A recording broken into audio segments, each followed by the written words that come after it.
Hello once again and welcome back, and like at the end of my last video I said I was going to be doing like my overall thoughts on Mobile Suit Zeta Gundam after the rewatch, and this is that video. As I said, I left out quite a lot of stuff from the last video which I wanted to talk about. I think would be better in this video. So yeah, without further ado, here are my thoughts on Mobile Suit Zeta Gundam. I said at the start, when we started the series, that Zeta Gundam is my favourite anime of all time. I have kind of changed my opinion a little bit on that now.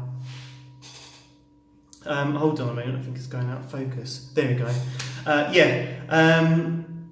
I'd say that Mobile Suit Zeta Gundam is my favourite anime series of all time. I've kind of changed my opinion a little bit on that now, to be quite honest.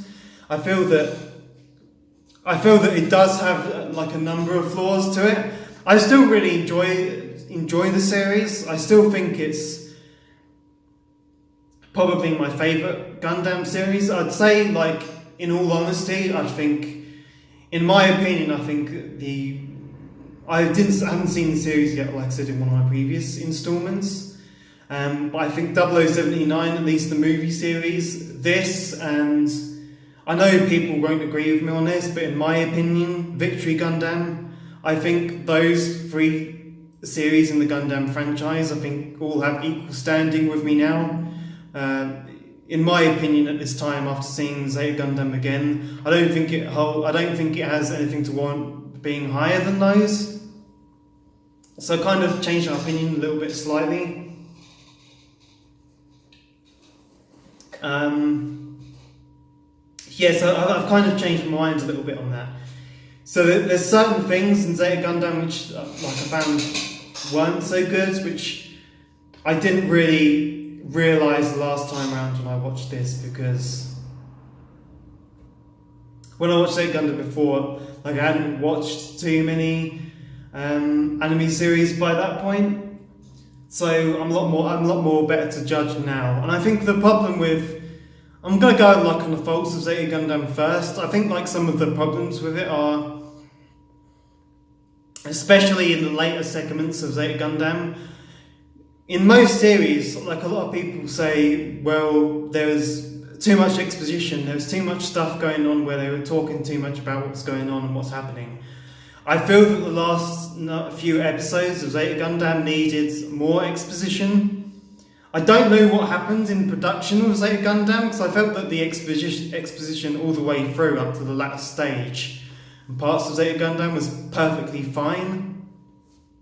I don't know if there's a problem with production, or they realised they had an episode less than they actually thought they had or something, because it seemed like they missed out on a lot of stuff. I can't remember, but in one of the episodes, doesn't it turn out that Zeon somehow miraculously had the colony laser, even though they didn't have it in the episode before? And the truce the partnership that the Aeug and Zeon had actually broken down for some reason, even though we'd never seen that. It was like they were missing an episode. It was really strange. I don't know if there was any production problems at the time. It wouldn't be unusual if that was the case, because it seems to be a problem with many Gundam series. There's some kind of production issue along the lines, so that wouldn't surprise me too much. So I think that was one of the main problems there, which I didn't really like too much. I think that I always thought that Zeta Gundam didn't really slow down. I think the plot does slow down in a few places. I always thought that Zeta Gundam had kind of kept ticking along at the same speed. Most part it does. Only a few places I think it slows down a little bit in its pace, but it's nothing too much to worry about. I mean, my only real main criticism after watching this again is what I just said, that stage, and it seems like they missed some things. There wasn't enough exposition with some sort of stuff.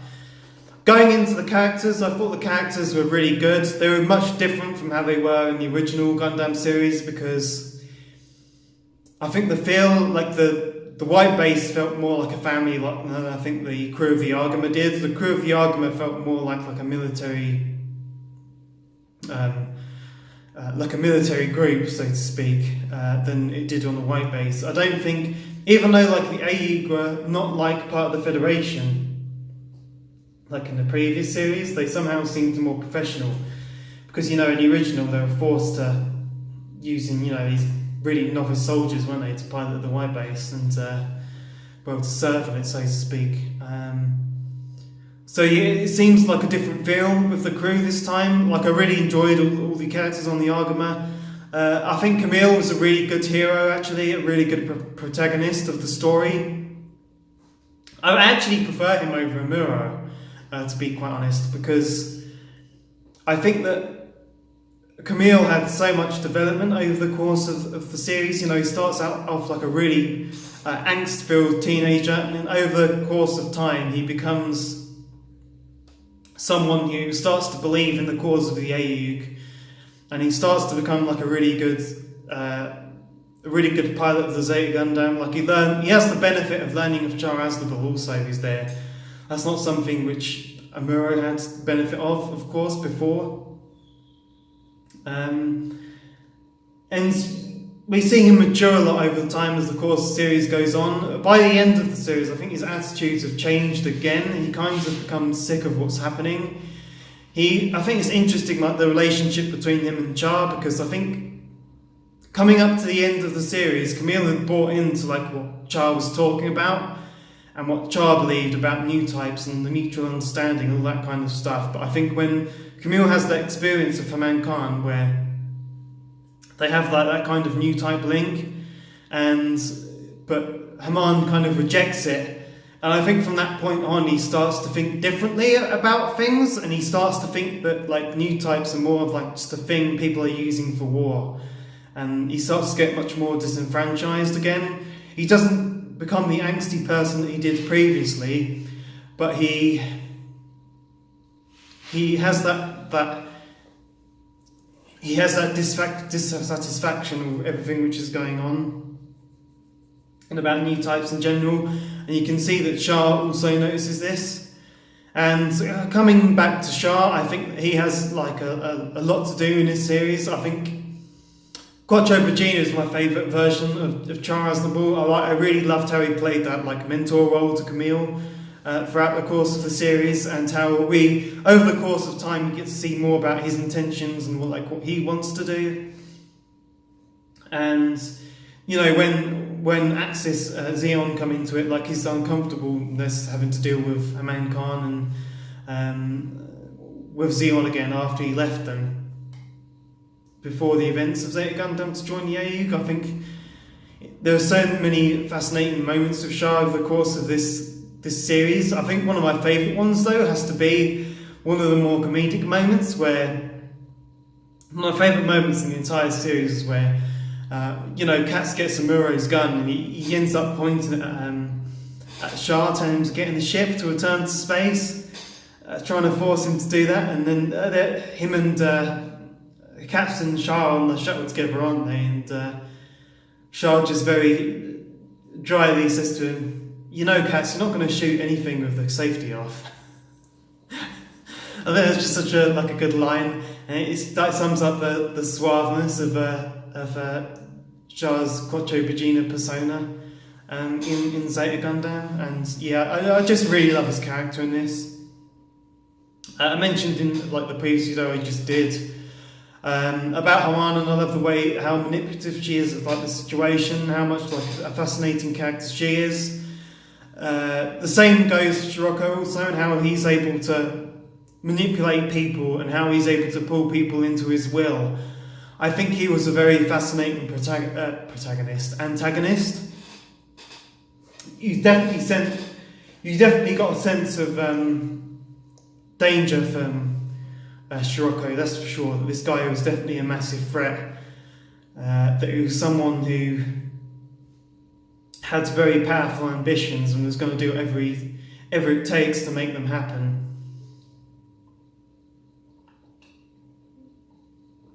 And how he kind of rose up the ranks of the Titans and got more and more influence, and then eventually ended up overthrowing the whole organisation by the end of the thing. It was really cool and fascinating to watch, and how he got Rekka over to his side also. I think Rekka is a really fascinating character in the series as well. I mean, she had a lot of problems. I think she had a lot of dissatisfaction in herself, and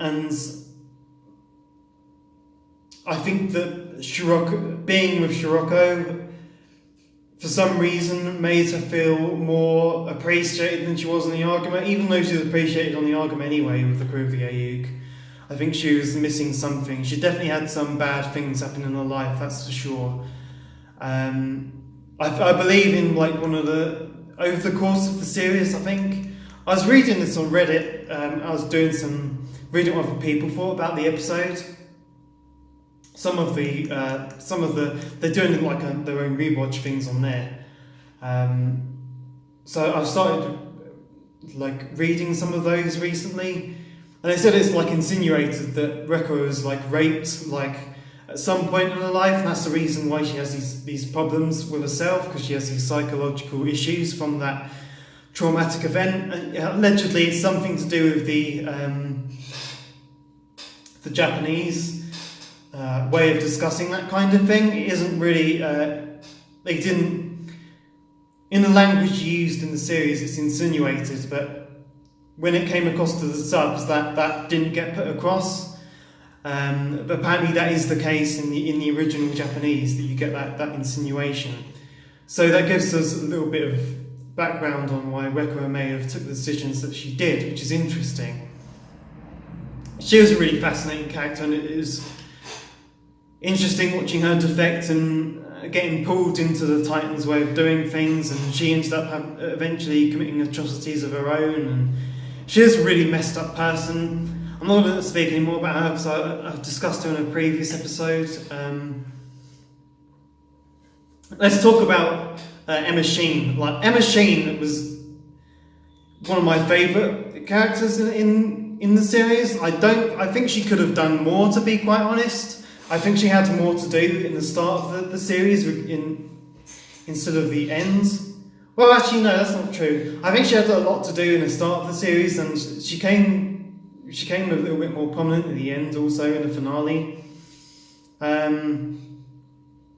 Again, it was similar to Rekko. It was interesting watching her at the beginning, defect over to the Ayuk side, and her really becoming quite an authoritative figure on the Argama. She whipped Camille far into shape a couple of times, that's for sure. But I was sad to see Emma die at the end.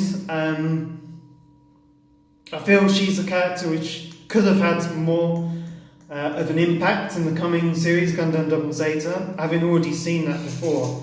In fact, I found out that she was actually originally meant to be in Gundam Double Zeta. She wasn't originally meant to die at this point.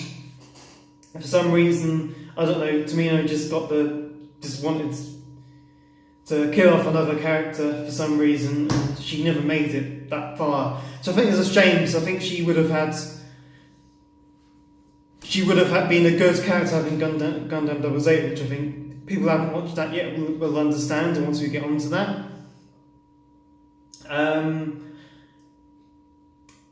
A similar thing with Jared also. I think that his character was, again, they made some changes to Zeta Gundam. They definitely throughout the course of production. Allegedly, Jared was supposed to be killed off in the part when they were in Kilimanjaro. So just running up to the last kind of part of the series, really. Excuse me. Get some water there, and I think with Jared, I don't know why they decided to keep him on until the end of the series. I really don't know why they decided to do that. I think it may have something to do with this. I think this isn't really too much of a spoiler. I think you saw Yarzan's Hanbrami escape pod be released at the end of in the last episodes of Zeta Gundam. He managed to survive.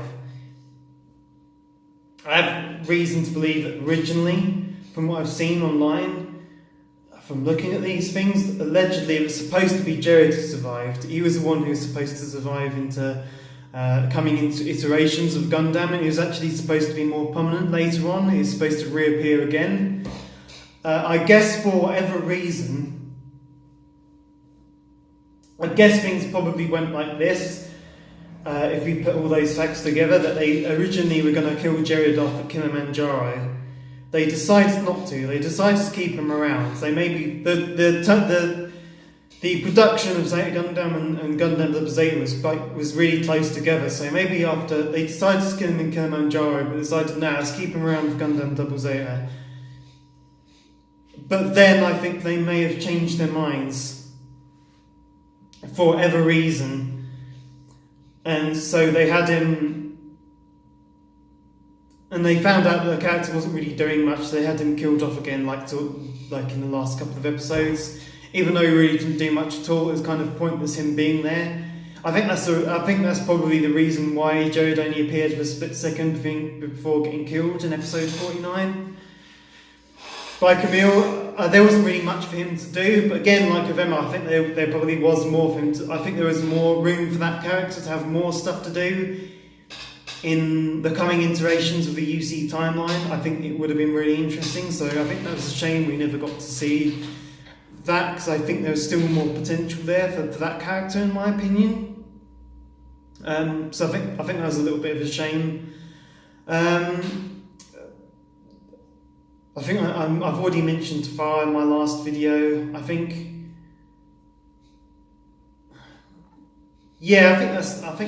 that covers like a lot of the characters. I mean, I could talk about people like Bright, but it's kind of like the same as in the last series. It's the same old authoritative self. I think it was nice having two captains over like the course of the show. You had like Captain Hankin at the beginning, and then you had Bright take over. It was still nice to see Captain Hankin have stuff to do throughout the course of the series also, as kind of like support to the Argamo and the Radish. It was a shame to see him go also, but like I see with that character, I didn't see much more for him to do. I think that a lot of the characters that Tomino chose to die were the correct decisions. In my opinion, it's the only ones I really regret. I just feel like Jared and Emma had more to do in like coming series. I think those characters could have been used. So I just think that was a little bit of a shame, really. The music, I have to say, in the series is really good. I've listened to it so many times over the years since I first saw the show. It's just really, really good. All the different music pieces they use throughout this thing. I have no qualms with the music whatsoever. I mentioned the animation at the start of this. I thought like the last Gundam 0079 movie was maybe a little bit better. I kind of take it back a bit. The animation drastically improved, I think, over the course of Zeta Gundam, which was really good. So yeah, that was great to see. I think another criticism I may lay at Zeta Gundam also, I think the locations weren't used well enough. I got a bit frustrated about them using the same locations all the time. Like, it seemed like the characters would circle around from like to space, to Earth, to the moon, back to somewhere in space again, to the Earth, to the moon again, and they'd keep going like in a circle. And I'd like to see a little bit more variety in the settings and locations in this series. Not too much more, but I think there could have been a little bit more variety there, using like the world of UC Gundam. Obviously, by this is like the second series, so I understand it wasn't really fleshed out too much by this point, but still, I think they could have been a little bit more clever in the settings and locations that we used. But overall, I was very happy with the series. Like I said, I still very much enjoy this series a great deal. I still absolutely love this show. There's like no doubt about that. It's still one of the best Gundam things up there for me, that's for sure. I think with those two other series I mentioned, I really don't think there's too much in it. I think that shows the consistency of Tomino also. I'm going to stop talking about Zeta Gundam here, because I'm aware I'm running up to 20 minutes now. I think I've waffled on long enough about what I think about this. So please, put down what you thought down below about Mobile Suit Zeta Gundam. I know most people really like it. I know some people don't like it too much. But I know that most people consider this one of the best series in the entire franchise. So please put down your thoughts below on what you thought about this. Next time, we shall be starting with Mobile Suit Gundam Double Zeta, which is a really interesting entry into the Gundam franchise. I'm going to do another video on that shortly about my initial thoughts on feelings on that. So see you again soon.